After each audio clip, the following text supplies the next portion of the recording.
एक छोटे से गांव में भोला नाम का एक व्यक्ति रहता था जो बहुत ही गरीब था। उसके परिवार में कोई नहीं था, वो अकेले ही रहता था। अरे नरेश भाई, 1 किलो आटा दे दो। देखो भोला, बुरा मत मानना, अब मैं तुम्हें कल से कोई राशन का सामान नहीं दे पाऊंगा क्योंकि तुम्हारा मेरी दुकान पर बहुत सारा कर्जा हो गया है। अब मैं इससे ज्यादा और कर्ज नहीं चला सकता। मेरी भी मजबूरी है, मेरे भी बाल बच्चे परिवार है, तो तुम ही बताओ कि मैं और कर्ज कैसे चढ़ा सकता। ठीक है भाई, आज के लिए दे दो, मैं कल से उधार लेने नहीं आऊंगा। नरेश भोला को 1 किलो आटा दे देता है और भोला आटा लेकर अपने घर चला जाता है। फिर ऐसे ही 3 दिन बीत जाते हैं। अब तो खाने के लिए भी कुछ नहीं है, क्या करूं? नरेश भाई की दुकान पर भी कितना कर्जा हो गया है, वो तो अब मुझे एक दाना भी नहीं देंगे। क्या करूं? हाँ, जंगल जाता हूँ, वहाँ पर कुछ फल केले मिल जाएंगे तो आज का तो काम हो ही जाएगा। फिर भोला जंगल की ओर चल पड़ता है। भोला पूरे जंगल में घूम लेता है, लेकिन उसे एक भी पेड़ पर फल नहीं दिखाई देते। तो वो परेशान होकर एक पेड़ के नीचे बैठ जाता है। हे भगवान, अब मैं क्या करूं? यहाँ पर तो खाने के लिए भी कुछ नहीं है, ऊपर से मुझे कोई काम भी नहीं मिल रहा। तभी उसकी नजर एक मोर पर पड़ती है, तो मोर अपने जादू से एक फल प्रकट करता है और उसे खा लेता है। मेरा तो अभी पेट ही नहीं भरा, एक और फल खा लेता हूँ, अभी तो मुझे बहुत भूख लगी है। मोर फिर से जादू करके एक फल प्रकट करता है और उसे भी खा लेता है। इस फल को खाकर तो मजा ही आ गया, बड़ा ही स्वादिष्ट फल था। इतना मजेदार फल बहुत दिनों बाद खाया है। ये सब दूर खड़ा हुआ भोला देख लेता है। क्या एक मोर और जादू? क्या ये मोर जादू कर सकता है? हे भगवान, ये कैसे संभव है? कहीं मैं कोई सपना तो नहीं देख रहा हूँ? और ये सिर्फ जादू ही नहीं बल्कि बोल भी रहा है। भोला बेटा, भाग ले यहाँ से, कहीं ऐसा ना हो ये मोर शैतानी हो जो तुझ पर भी कोई जादू कर दे। तभी भोला वहाँ से भागने लगता है, लेकिन वो मोर भोला को देख लेता है और वो सीधे भोला के सामने आकर खड़ा हो जाता है। मैंने कुछ नहीं देखा, मैंने कुछ नहीं देखा, मैं जा रहा हूँ यहाँ से, तुम मेरे साथ कुछ मत करना, मैं किसी से कुछ नहीं बोलूंगा। अरे नहीं नहीं, मैं तुम्हारे साथ कुछ नहीं करूंगा। क्या सच में तुम मेरे साथ कुछ नहीं करोगे? हाँ, सच में मैं तुम्हें कुछ नहीं करूंगा। मैं एक जादुई मोर हूँ, लेकिन तुम इतने घने जंगल में अकेले क्या कर रहे हो? मेरे पास खाने के लिए कुछ नहीं था और गांव में भी मुझे कोई काम नहीं दे रहा था, तो मैंने सोचा जंगल में कुछ फल मिल जाएंगे तो उन्हीं से अपना पेट भर लूंगा, लेकिन यहाँ पर मुझे एक भी फल नहीं मिला। अरे बस इतनी सी बात, रुको। फिर मोर अपने जादू से एक स्वादिष्ट भोजन की थाली प्रकट कर देता है। ये लो मेरे मित्र, तुम इसे खाओ और तुम्हें जिस किसी भी चीज की आवश्यकता हो मुझे बोलो, मैं तुम्हारे लिए वो प्रकट कर दूंगा। फिर भोला पेट भरकर वो सारा खाना खा लेता है। मैं अकेला हूँ, मेरा कोई मित्र नहीं है और ना ही मेरे परिवार में कोई है। क्या तुम मेरे दोस्त बनोगे? मुझे तुम्हारे बारे में सब कुछ पता है और मैं भी तुम्हारी तरह अकेला हूँ। मुझे भी एक मित्र की आवश्यकता है। अगर तुम मेरे मित्र बनोगे तो मुझे बहुत खुशी होगी। तुम्हें ये सब कैसे पता कि मैं अकेला हूँ? तुम्हें पता है ना कि मैं एक जादुई मोर हूँ, और अगर तुम अकेले नहीं होते तो तुम ही बताओ कि तुम इतने घने जंगल में अकेले क्या करने आते? कुछ ना कुछ बात तो होगी ही ना। तुमने सही कहा, तो आज से हम दोनों मित्र हैं। हाँ हाँ, क्यों नहीं मेरे दोस्त। तुम बहुत प्यारे से हो, इसीलिए अब तुम मेरे प्यारे मित्र हो। धन्यवाद मेरे दोस्त, धन्यवाद।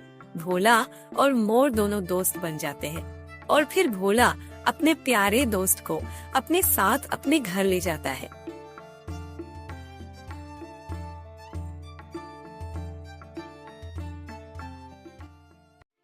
मेरे प्यारे मित्र, मुझे माफ करना, मेरे पास खाने के लिए कुछ नहीं है क्योंकि मेरे पास पैसे नहीं है और अभी मेरे पास कोई काम भी नहीं है। अरे तुम चिंता मत करो, मेरे पास खाने की कोई भी कमी नहीं है। क्या मतलब? अच्छा हाँ, तुम तो एक जादुई मोर हो, तुम तो जादू से कोई भी चीज प्रकट कर सकते हो ना? हाँ, तुम बस देखते जाओ मेरे मित्र। तभी मोर अपने जादू से वहाँ पर बहुत सारा सुंदर भोजन और फल फ्रूट प्रकट कर देता है। वाह, तुम तो सच में एक अच्छे जादुई मोर हो, तुम्हारा बहुत बहुत धन्यवाद। आज मैं तुम्हारी वजह से इतना स्वादिष्ट और भरपेट खाना खा पाऊंगा। हाँ, क्योंकि तुमने ही तो मुझे प्यारा दोस्त कहा था, और एक दोस्त होने के नाते ये सब करना तो मेरा कर्तव्य है। अब तुम्हें जो भी चाहिए वो मुझे बता देना। तुम्हें खाने पीने में क्या क्या पसंद है मैं वहीं प्रकट कर दूंगा। फिर भोला पेट भरकर खाना खा लेता है और उसे खाना सच में बहुत ही अच्छा लगता है। खाना कैसा लगा मेरे मित्र? अरे खाना तो बहुत अच्छा था, और तुमने तो इतना सारा खाना ला दिया कि मैं इसे 4 दिन तक खाऊं तो अभी खत्म नहीं होगा। हाँ क्यों नहीं, तुम बस भरपेट खाते रहो। इस प्यारे दोस्त के आने से भोला की जिंदगी पूरी तरह से बदल जाती है और फिर ऐसे ही कुछ दिन बीत जाते हैं। तो मोर अपने जादू से भोला के लिए एक बड़ी सी हवेली बना देता है। तुम्हारा बहुत बहुत धन्यवाद मेरे प्यारे मित्र। कोई बात नहीं, लेकिन अब तुम ऐसी ऐसी चीज देखोगे जिसकी तुमने सपने में भी कल्पना नहीं की होगी। इसके बाद देखते ही देखते हैं जादू से भोला के घर में नए नए और रहस्यमय सामान आ जाते हैं। वाह मेरे प्यारे दोस्त, तुम्हारा दिल से बहुत बहुत धन्यवाद। अब भोला के पास खाने पीने की कोई कमी नहीं थी और साथ ही साथ उसके पहनने के लिए अच्छे कपड़े भी हैं। इसी बीच में भोला एक अपनी मिठाई की दुकान खोल लेता है और अपना व्यापार शुरू कर देता है। इसी तरह भोला का प्यारा दोस्त हमेशा भोला के साथ ही रहता और जब भी दुकान में किसी भी चीज की कमी होती तो वो उस कमी को अपने जादू से पूरा कर देता। अचानक से भोला की सफलता देखकर गांव वाले बड़े ही हैरान थे। फिर ऐसे ही कई दिन महीने बीत जाते हैं। भोला, वक्त आ गया है, तुम खेती करने के लिए एक जमीन खरीद लो। हाँ ठीक है, गांव का एक व्यक्ति है हीरालाल, उसे जमीन खरीदने और बेचने के बारे में काफी जानकारियां हैं, तो मैं उसी से जाकर बात करूंगा। अच्छा ठीक है, अब मैं हीरालाल के पास जाकर आता हूँ। ऐसा कहकर भोला हीरालाल के घर जाने के लिए निकल जाता है।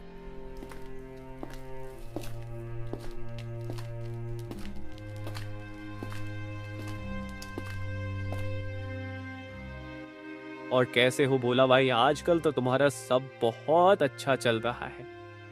हाँ बस भगवान की कृपा से सब ठीक ठाक चल रहा है। हाँ वो तो है। अच्छा मुझे ये बताओ कि आज तुम्हारे यहाँ कैसे आना हुआ? वो हीरालाल भाई, मुझे एक बड़ी सी जमीन चाहिए थी। अगर तुम्हारी जानकारी में ऐसी कोई बड़ी जमीन हो तो तुम मुझे जरूर बताना। हाँ एक जमीन है रमेश काका की, वो सब अब शहर में रहने लगे हैं, तो यहाँ की सारी जमीन को बेचना चाहते हैं, लेकिन वो दाम काफी ज्यादा बताए। हाँ क्यों नहीं, मैं वो जमीन ले लूंगा, तुम बस काका जी से बात करो। हाँ भाई क्यों नहीं, मैं आज ही उनसे बात करूंगा। थोड़ी देर बात करने के बाद भोला वहाँ से चला जाता है।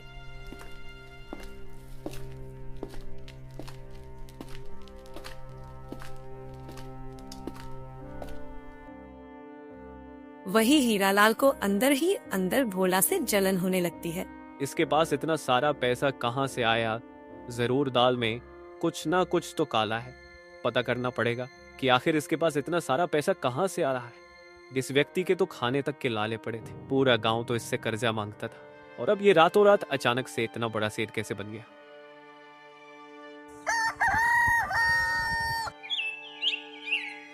फिर कुछ दिन बाद भोला वो जमीन खरीद लेता है, लेकिन हीरालाल को भोला की सफलता देखी नहीं जा रही थी। वो अंदर ही अंदर जलकर राख हुआ जा रहा था।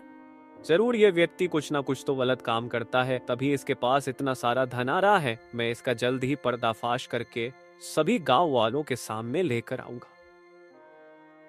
फिर उसी दिन रात होने पर हीरालाल चुपचाप भोला के घर आ जाता और चुपके से उन दोनों को बात करते हुए सुनने लगता है।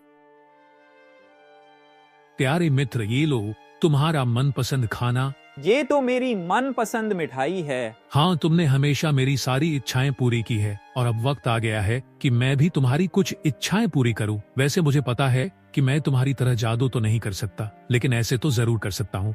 तुमने मेरे लिए जितना भी किया है मेरे लिए उतना ही काफी है। मोर को मनुष्य की तरह बोलता देख हीरालाल एकदम चौंक जाता है और चुपके से उनकी सारी बातें सुन लेता है। अच्छा तो ये बात है, ये जादुई मोर है जो बोल सकता है। इसी की वजह से भोला दिन प्रतिदिन माला माल होता जा रहा। बेटा भोला, अब तेरे दिन गए और मेरे दिन आ गए। अब मैं बनूंगा इस गांव का सबसे धनी व्यक्ति। अब मैं चुपचाप इनके आगे की ओर बातें सुनता हूँ, ताकि मुझे इस मोर के बारे में और जानकारी मिल सके। और वैसे भी ये दोनों थोड़ी देर में सो ही जाएंगे, तो क्यों ना मैं इस मोर को चुरा कर अपने साथ घर ले जाऊं। वही मोर और भोला ने अपना खाना खा लिया।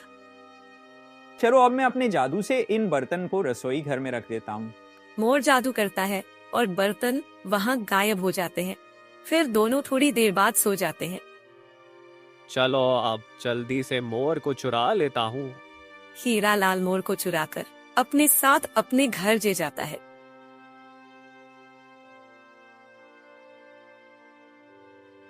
हीरा लाल के मन में लालच ने जन्म ले लिया था। वो सोच रहा था अब उसे बहुत सारी संपत्ति मिल जाएगी।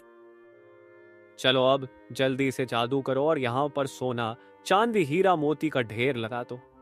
मोर कुछ नहीं बोलता, वो बस उसे देखता ही रहता है।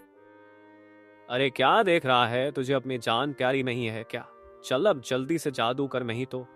नहीं, मेरा जादू केवल अच्छे लोगों के लिए है, तुम जैसे लालची और बेईमान लोगों के लिए नहीं। तुम सिर्फ लालची ही नहीं बल्कि एक बुरे व्यक्ति भी हो, क्योंकि तुम अपने स्वार्थ के कारण किसी दूसरे प्राणी की जान लेने की सोच रहे हो। अपनी बकवास बंद कर और जल्दी से जादू कर, नहीं तो मैं तुझे जिंदा नहीं छोड़ूंगा। मैं तुम्हारी धमकियों से नहीं डरने वाला। हीरा लाल के कई बार कहने के बाद भी मोर नहीं मानता, तो हीरा लाल मोर को मार डालता है। तू मेरे लिए जादू नहीं कर रहा था ना, तो अब देखता हूँ कि भोला के लिए कैसे जादू करता है। इसके बाद हीरा लाल मोर को ले जाकर वापस से भोला के पास रख देता है। वही भोला को कुछ भी पता नहीं चलता।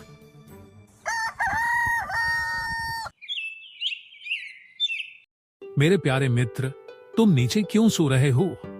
लेकिन मोर कोई जवाब नहीं देता, तो भोला मोर को हाथ में उठा लेता है। नहीं नहीं, ऐसा नहीं हो सकता। भोला बहुत देर तक रोता है, लेकिन अब रोने से कोई फायदा नहीं, क्योंकि अब कुछ नहीं हो सकता था। इसीलिए वो मोर को वापस उसी जंगल में ले जाता है।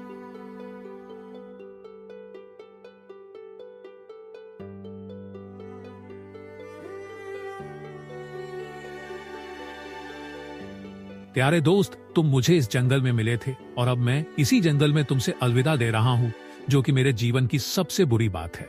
ऐसा कहकर भोला फूट फूट कर रोने लगता है। तभी वहाँ पर एक साधु महाराज जी आ जाते हैं। रोना बंद करो पुत्र और मेरी बात सुनो। आप कौन है साधु महाराज जी?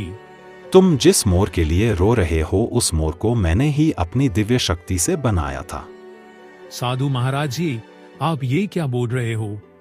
हाँ, वो मोर बाहर की जिंदगी का अनुभव लेना चाहता था, इसीलिए मैंने उसे जंगल में छोड़ दिया था, ताकि तुम्हारी तरह कोई अच्छा व्यक्ति है उसे मिले। लेकिन इस दुनिया में बुरे लोगों की कमी नहीं है।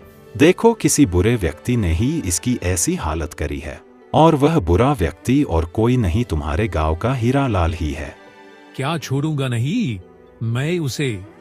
तुम चिंता मत करो, उसे उसके कर्मों की सजा अवश्य ही मिलेगी, परंतु इससे पहले तुम इस मोर को जीवित करने के लिए इसकी सहायता करो।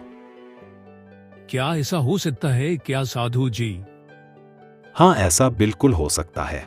इस मोर को वापस से जीवित किया जा सकता है, लेकिन तुम्हें उसके लिए त्रिपुरा पहाड़ी की चोटी के ऊपर जाना पड़ेगा। वहां पर एक नदी बहती है, तुम्हें उसका पानी लेकर आना पड़ेगा।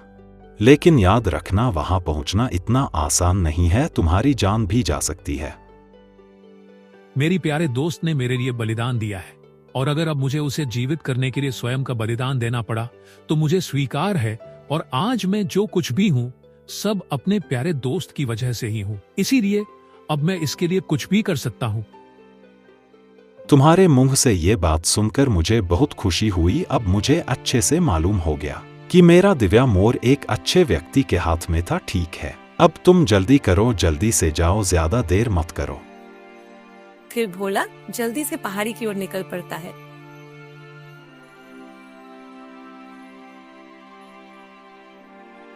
और अपने साथ खाने पीने का सामान भी ले गया, लेकिन उसने जैसा सोचा था वैसा होता नहीं है। उसे इस यात्रा में पूरे 5 दिन लग गए। अब क्या करूं, खाने का सारा सामान तो खत्म हो गया है और अभी तो मैं वहां पहुंच भी नहीं है। भगवान मेरी सहायता करना ताकि मैं अपने प्यारे दोस्त को जीवित कर सकूं। फिर ऐसे ही चलते चलते रात हो जाती है।